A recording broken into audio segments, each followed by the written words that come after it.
بسم اللہ الرحمن الرحیم. ناظرین السلام علیکم. پروگرام ویب ٹاک کے ایک اور ایپیسوڈ کے ساتھ میں ہوں آپ کا میزبان رضا تابش. ناظرین کرام، گلگت بلتستان میں ایک اور جمہوری اسمبلی نے اپنے کامیاب 5 سال مکمل کیے ہیں. 24 جون کو گلگت بلتستان میں پاکستان مسلم لیگ نون کی حکومت نے اپنے 5 سال مکمل کیے اور رخصت ہوئی ہے. 24 جون کے بعد گلگت بلتستان کے سیاسی منظرنامے پر بڑی تبدیلیاں رونما ہوتی ہوئی نظر آ رہے ہیں. سابق اسمبلی ممبران اور نئے کچھ چہرے بھی دوبارہ سے سیاسی آزمائی کے لیے اپنے اپنے حلقوں میں پہنچ گئے ہیں. بدلتی ہوئی سیاسی صورتحال پر بات کرنے کے لیے آج ہمارے ساتھ ویب ٹاک میں پاکستان مسلم لیگ نون کے ایک اہم سیاسی رہنما سابق وزیر تعمیرات گلگت بلتستان ڈاکٹر محمد اقبال صاحب ہمارے ساتھ موجود ہیں. سر السلام علیکم. السلام علیکم. کیسے مزاج ہیں آپ کے؟ سب سے پہلے تو آپ کو مبارکباد سر کہ آپ نے اپنے 5 سالہ جو ٹینیور تھا اس کو پورا کیا ہے آپ نے. بڑی مہربانی آپ کی. پہلے تو یہ جاننا چاہیں گے سر کہ چونکہ 5 سال آپ نے کمپلیٹ کیے ہیں تو اس 5 سال کے اس اثناء میں چونکہ آپ پر تنقید و تعریف کا ایک ملتا جلتا رجحان رہا ہے، آپ ایک امتزاج رہا پوری حکومت پر، تو کیا چیلنجز آپ لوگوں کو سامنے کرنے پڑے اس میں؟ ایک تو لوگوں کی توقعات جو ہیں آپ کے ساتھ اتنی زیادہ ہوتی ہیں کہ آپ ان کو فلفل نہیں کر سکتے ہیں. یہ پورے پاکستان کا یہ مسئلہ ہے، لیکن ہمارے گلگت بلتستان میں کچھ زیادہ ہی ہے. یہ سب سے بڑا چیلنج ہے جس میں آپ کو امپلائمنٹ کے حوالے سے بے روزگاری زیادہ ہے، لوگوں کے دوسرے جو مسئلے ہیں پرسنل مسئلے ہو گئے، پھر ڈیولپمنٹ کے حوالے سے ہمارا علاقہ جو ہے بہت مشکل علاقہ ہے. پھر ہم وفاق سے گرانٹ پہ ہم چلنے والے لوگ ہیں، ہماری اپنی کوئی اپنا ریونیو ہے نہیں، تو یہ مشکلات تو ہیں. لیکن اس کے باوجود میں یہ سمجھتا ہوں کہ ہم نے ان مشکلات کے باوجود یہ جو 5 سال کا سفر تھا اللہ کے فضل سے، اس میں اگرچہ بہت سارے اپس اینڈ ڈاؤنس آتے رہے، لیکن پھر بھی ہم نے اس کو عبور کیا ہے. جیسے آپ نے خود فرمایا، یہ میں سمجھتا ہوں کہ اللہ کی طرف سے ایک بہت بڑی نعمت ہے کہ ہمارے 4 ساتھی، 3 وزراء اور 1 ممبر اس دوران 5 سال کے دور میں وفات پا گئے. تو ہم اس وقت زندہ ہیں، آپ کے سامنے ہیں. یہی اللہ کی بہت بڑی مہربانی ہے، اور انشاءاللہ ہم جو پچھلا ہمارا جو ایکسپیرینس ہے جی 5 سال کا، اس کو مد نظر رکھتے ہوئے پھر ہم آگے کی طرف جانے کی کوشش کریں گے. سر ذرا سا ہم تھوڑی دیر کے لیے ہم دوبارہ آپ کی گورنمنٹ کی طرف جاتے ہیں کہ لاسٹ پریس میٹ جو ہوئی سی ایم صاحب کی، ایکس سی ایم حافظ حفیظ الرحمان صاحب کی، وہ بڑی تاکید کے ساتھ کہہ رہا تھا کہ ہم نے اختیارات کو بہت بڑے پیمانے پر گلگت بلتستان منتقل کیے، جبکہ کووڈ کے ایک معاملے کو لے کر صوبائی اہم وزراء ایک پریس کانفرنس کرتے ہیں اور کچھ بیوروکریٹس اسے بائی پاس کرتے ہیں. تو پھر یہ ایک تضاد نہیں ہے اختیارات کو گلگت بلتستان منتقل کرنے کی، اور اس پر آپ کی ایک استعفیٰ جیسا ایک مشکل فیصلہ بھی سامنے آیا تھا؟ دیکھیں، ہمارے جو سابق وزیر اعلیٰ تھے حافظ حفیظ الرحمان، ان کے ساتھ تھوڑا بہت اسی بات پہ اونچ نیچ ہوتی رہتی تھی کہ میں جو چاہتا تھا، میں یہ کہتا تھا کہ ہمیں جب تک قومی اسمبلی کے اندر، سینٹ میں اور وفاق کی جو کابینہ ہے وہاں پہ ہمیں نمائندگی نہیں ملے گی، ہماری وہ عزت نہیں ہو سکتی ہے جو دوسرے صوبوں کے اندر، جیسے پنجاب میں یا KPK میں جو میرے ساتھ ہوا. وہ میں نے اس وقت بھی بتایا تھا کہ اگر ایسا کوئی واقعہ کسی سیکٹری کی طرف سے کسی گورنمنٹ کی آرڈر کو نہ مانتے ہوئے رات کو ان کے فیصلوں کو تبدیل کرتا، تو اس کو اسی وقت ہی 24 گھنٹے کے اندر وہ فارغ کر دیتا ہے. لیکن ہمارے یہاں اتنے ہمارے پاس اختیارات نہیں ہیں. کہنے کے لیے تو ٹھیک ہے، ہمارے وزیر اعلیٰ تو ظاہر ہے وہ وزیر اعلیٰ ہے، وہ چیف ایگزیکٹو، وہ تو یہی کہے گا کہ ہمارے پاس اختیارات ہیں، ہم یہ کر سکتے ہیں وہ کر سکتے ہیں، لیکن پریکٹیکلی ہم نہیں کر سکتے. ہم بے بس ہیں بیوروکریسی کے سامنے، وفاق کے سامنے. اور یہ جو آپ کا سسٹم ہے، یہ سسٹم ایسا ہے کہ اس میں آپ کے پاس اس طرح کے اختیارات کبھی بھی نہیں آ سکتے جب تک آپ کی وفاق کے اندر نمائندگی. تو پھر سوشل میڈیا پر جو بہت بڑی تنقید ہوتی ہے کہ گلگت بلتستان اسمبلی ایک ڈمی اسمبلی، ان کے پاس کوئی اختیارات نہیں ہے. وہ اس لحاظ سے نہیں ہے کہ بالکل ہی ڈمی ہے. ٹھیک ہے، میں پہلے بھی ممبر رہا ہوں، 94 سے 99 تک میں ممبر رہا ہوں. اس وقت ہمارے یہ تھا کونسل. اس وقت جو حالات تھے اس کی نسبت بہت بہتر ہے. یہ جو موجودہ سیٹ اپ ہے یہ اس سے بہتر ہے. ہم ایک سٹیپ آگے نکل گئے ہیں. لیکن وہ اختیارات کہ ہم یہ کہیں کہ ہم پنجاب کے برابر ہیں یا سندھ کے برابر ہیں یا KPK کے برابر ہیں، وہ بات نہیں ہے. کیونکہ ان کے نمائندے وہاں پہ سینٹ میں بیٹھے ہیں، قومی اسمبلی میں بیٹھے ہیں، وہاں پہ کوئی چھوٹی سی بات ہوتی ہے، بلوچستان کے اندر چھوٹی سی بات ہوتی ہے تو وہ فوری طور پر قومی اسمبلی میں آواز اٹھاتے ہیں، جس کی وجہ سے وفاقی حکومت جو ہے وہ پریشر میں آتی ہے اور ان کے مطالبات کو حل کرتی ہے، جبکہ ہمارے پاس ایسا سسٹم نہیں ہے۔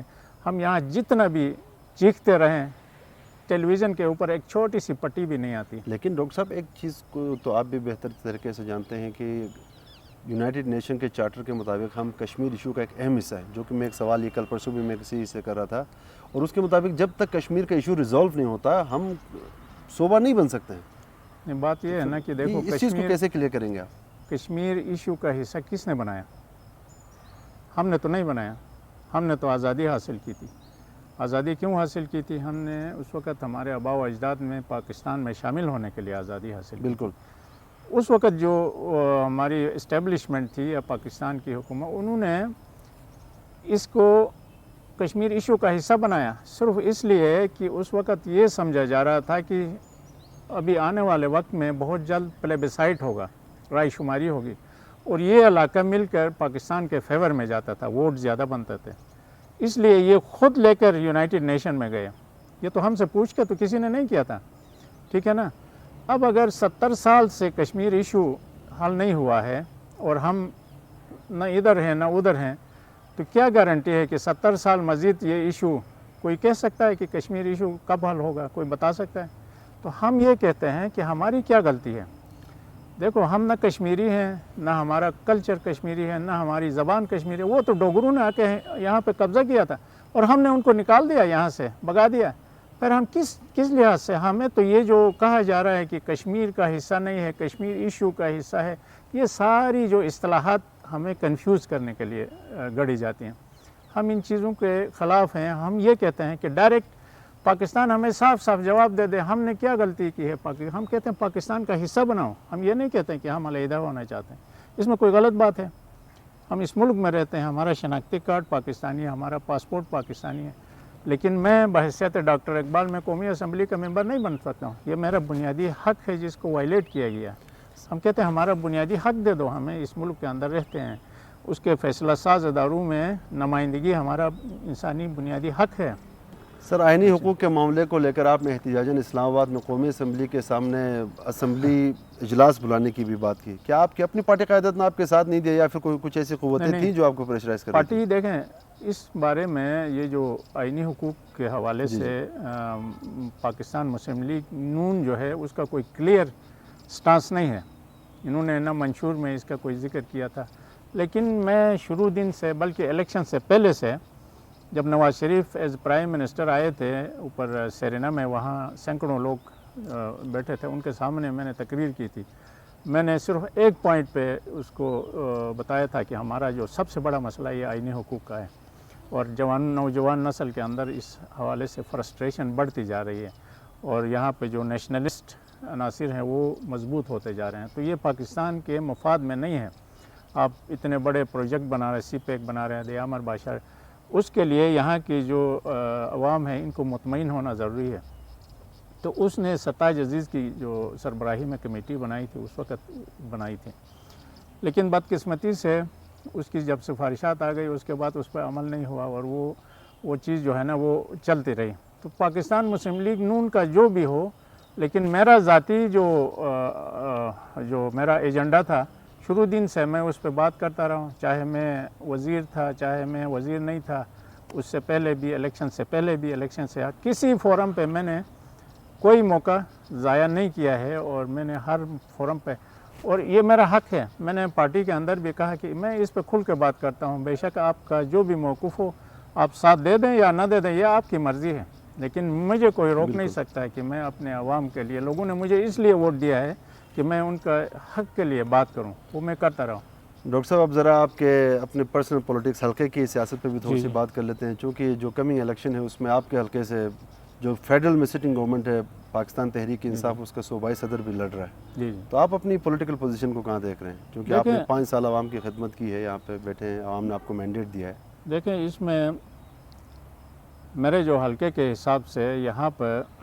میں نے یہ دیکھا ہے کہ نظریاتی ووٹ کسی پارٹی کا نہیں ہے سوائے پیپلز پارٹی کے. پیپلز پارٹی کے ہیں کارکن, نظریاتی کارکن ہیں بھٹو کے زمانے سے.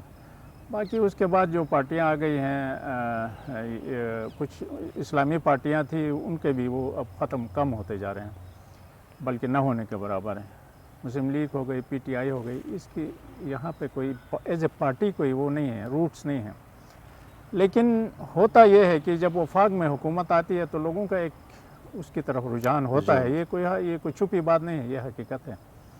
لیکن میں نے 5 سال اللہ کے فضل سے پہلے دن سے ہی میں نے محنت کی ہے, اور یہاں کے عوام کو ساتھ ملا کے بہت سارے پروجیکٹ آپ کے سامنے ہیں. آپ بھی دنیوٹ سے آپ کا تعلق ہے, چاہے وہ پانی کا مسئلہ ہو, چاہے سڑکوں کا مسئلہ ہو, کالجز. میں نے بہت سارے ایسے پروجیکٹ کیے ہیں جس کا آنے والی نسلوں کے اوپر اس کا اثر پڑے گا. تو وہ میں اللہ کے لیے, اللہ کی رضایت کے لیے, اور لوگ مجھے دعا کریں گے, صرف اس لیے نہیں کہ صرف میں یہ کام کروں گا تو وہ لوگ مجھے ووٹ دے دیں گے. یہ میرا مقصد نہیں تھا. میں نے کہا اگر مجھے موقع ملا ہے, اللہ نے ایک موقع دیا ہے, تو میں کیوں نہ اس موقع سے فائدہ اٹھا کر عوام کے لیے کچھ کر کے, بے شک بعد میں ووٹ دے دے یا نہ دے دے عوام کی مرضی ہے, میں کوئی ان کے اوپر احسان نہیں کرتا. لیکن جس طرح سے انہوں نے مجھ پر احسان کیا تھا, میرے اوپر اعتماد کیا تھا, اور بھاری اکثریت سے مجھے 2015 کے الیکشن میں جتایا تھا, اس کے اوپر جس طریقے سے میں نے کام کیا ہے, میرا دل مطمئن ہے آج کہ میں جب 5 سال مکمل کر کے پیچھے دیکھتا ہوں تو میں نے بہت سارے کام یہاں پہ جو عوام کی بنیادی ضرورت تھی وہ کیے ہیں. باقی آگے الیکشن میں جو بھی ہوگا وہ دیکھیں گے, مقابلہ ہوگا, جو بھی آ جائے گا, چاہے پی ٹی آئی آ جائے, اسلامی تحریک آ جائے, پیپلز پارٹی آ جائے, اچھا کوئی اور پارٹی بھی آ جائے, میں ایز اے ڈاکٹر اقبال میں نے الیکشن لڑنا ہے, لڑیں گے. اس وقت دیکھتے ہیں جو لوگوں کا کس طرف رجحان ہوتا ہے. سر ایک چیز تو کلیئر کرنا چاہیں گے ہم آپ کے ساتھ کہ آپ ایز اے ڈاکٹر اقبال لڑیں گے یا کوئی پلیٹ فارم؟ نہیں, پلیٹ فارم کا میں نے ابھی ڈیسائیڈ نہیں کیا ہے. میں آپ کو حقیقت بتاتا ہوں. وہ اس لیے کہ چونکہ مسلم لیگ نون کی وفاق میں حکومت نہیں ہے, گورنمنٹ نہیں ہے, اور بہت سارے لوگ آ کے مجھ سے یہ سوال کرتے ہیں کہ آپ کیا پارٹی کے ٹکٹ پہ لڑیں گے, آزاد لڑیں گے؟ جی. میں ان سے یہ کہتا ہوں دیکھو یہ چیزیں جب الیکشن قریب آتے ہیں اس وقت ڈیسائیڈ کرنا ہوتا ہے. ابھی یہ بہت جلدی ہے, کیونکہ وفاق میں جو ان کی پی ٹی آئی کی حکومت, اس میں 2 چیزیں ہیں. ایک تو یہ ہے کہ یہ کورونا کی وجہ سے الیکشن ہونے کا مجھے امکان نظر نہیں آ رہا ہے, یہ ڈیلے ہو جائیں گے الیکشن. دوسرا یہ ہے کہ وفاق میں جو پی ٹی آئی کی حکومت ہے یہ کچھ مجھے ڈواڈول نظر آ رہی ہے. اس میں کوئی وہ اس طرح کا استحکام نہیں ہے جیسے مسلم لیگ نون کی حکومت تھی یا پیپلز پارٹی کی حکومت تھی. یہ کوئی آج جائے گی, کل جائے گی, اتنے ووٹ رہ گئے, اتنے, اس طرح کی باتیں ہو رہی ہیں. تو یہ ہے کہ یہ چیزیں انسان اینڈ پہ آ کے ڈیسائیڈ کرتا ہے کہ آپ نے. لیکن میں یہ آپ کو گارنٹی ہے میں پی ٹی آئی کے ٹکٹ پہ کبھی نہیں لڑوں گا, نہ میں پی ٹی آئی میں جاؤں گا. باقی جو عوام مل کے فیصلہ کریں گے, مجھے اگر انہوں نے کہا کہ آپ مسلم لیگ نون کے ٹکٹ سے لڑیں تو اس سے لڑوں گا. سر رابطے ہو رہے ہیں آپ کے ساتھ پی ٹی آئی کے یا کسی پارٹی کے بارگین کے لیے ٹکٹ؟ پی ٹی آئی سے میرا کوئی رابطہ نہیں ہے. جعفر شاہ میرے دوست ہیں, وہ ملتے رہتے ہیں, بات چیت ہوتی رہتی ہے, لیکن الیکشن کے حوالے سے کبھی بات نہیں ہوئی ان کے ساتھ, نہ کسی اور رہنما کے ساتھ میری بات ہوئی ہے. لیکن جو میرے حلقے کے عوام ہیں ان کے ساتھ میرا صبح شام جو ہے نا وہ رابطہ ہے. سر آپ کے استعفیٰ کے بعد ایک چیز بڑی خبر آئی کہ حلقے کے اندر جو آپ کے پارٹی کارکنان ہیں, جو آپ کے پارٹی کے ذمہ داران, ان میں 2 گروپس بنے تھے. ایک کا یہ کہنا تھا کہ آپ پارٹی ٹکٹ پہ لڑیں, جبکہ دوسرا گروپ یہ آپ سے انسسٹ کر رہا تھا کہ نہیں آپ ایز اے انڈیپینڈنٹ کینڈیڈیٹ آ جائیں. اس خبر میں کس حد تک صداقت ہے؟ یہ مجھے پتہ نہیں ہے پارٹی کے اندر کسی نے کیا گروپ بندی کی ہے. لیکن یہ ہے کہ میرے پاس جو لوگ آتے ہیں ان کو میں نے یہ کہا, دیکھیں الیکشن کوئی بچوں کا کھیل نہیں ہوتا ہے. بالکل. اس میں آپ نے بہت زیادہ محنت کرنی ہوتی ہے, بہت زیادہ پیسہ اس میں انوالو ہوتا ہے. وہ پیسہ آپ نے اپنے جیب سے خرچ کرنا ہوتا ہے, کوئی اور آپ کو پیسہ نہیں دیتا ہے, نہ پارٹیاں دیتی ہیں نہ کسی اور سے. لیکن یہ ہے کہ جب آپ اتنا اس کے اوپر خرچہ کرتے ہیں, الیکشن لڑتے ہیں, تو آپ کا مقصد الیکشن جیتنا ہوتا ہے. یہ نہیں کہ آپ نے پیسہ خرچ کر کے الیکشن ہارنا. ہمیں ہر وہ ڈیسیجن اپنے بارے میں لینے کا میرے پاس اختیار ہے کہ میں کل الیکشن کس طرح جیت جاتا ہوں. تو یہ پارٹی کے اندر جو بھی ہو اس سے میں نے ان سے پوچھا ہے نہ مجھے ان کے بارے میں پتہ ہے، لیکن ڈیسیجن میں خود لے لوں گا، وہ میں حالات کو دیکھ کے آخر میں ڈیسیجن لے لوں گا۔ آپ سے سر ایک بڑا اہم سوال ہے کہ حلقے کے اندر ایسے کون سے میگا پروجیکٹس ہیں جن کو لے کر آپ مطمئن ہیں کہ نہیں میں اگلی دفعہ اگر عوام میں جاتا ہوں تو وہ مجھے مایوس نہیں کریں گے؟ دیکھیں، سب سے پہلے تو میں آپ کو دنیور، سلطان آباد، محمد آباد کے جب میں 2015 کے الیکشن میں آیا تو لوگوں کا ایک ہی مطالبہ تھا کہ ہمیں پینے کا صاف پانی چاہیے، اور وہ بھی کون سا؟ وہ جو نلکے کا پانی، حالانکہ وہ صاف نہیں تھا جب میں نے ٹیسٹ کروایا تھا۔ میں نے گزشتہ 4 سالوں سے گورنمنٹ سے پیسہ لیا، 30 کروڑ روپیہ لے کے پھر واسف کو ہم نے دے دیا۔ واسف کو کیوں دیا؟ اس لیے دیا کہ ہم پبلک پارٹیسپیشن سے جب تک عوام کو کسی پروجیکٹ کا اندر شامل نہیں کریں گے، خاص طور پر واٹر سپلائی، وہ کامیاب نہیں ہو سکتا۔ بالکل، وہ اس لیے میں نے دیا ہے کہ میں نے دیکھا ہے جب یہاں پر تو سب سے جو بڑا مسئلہ پانی کا ہے وہ انلیگل کنیکشنز کا ہے۔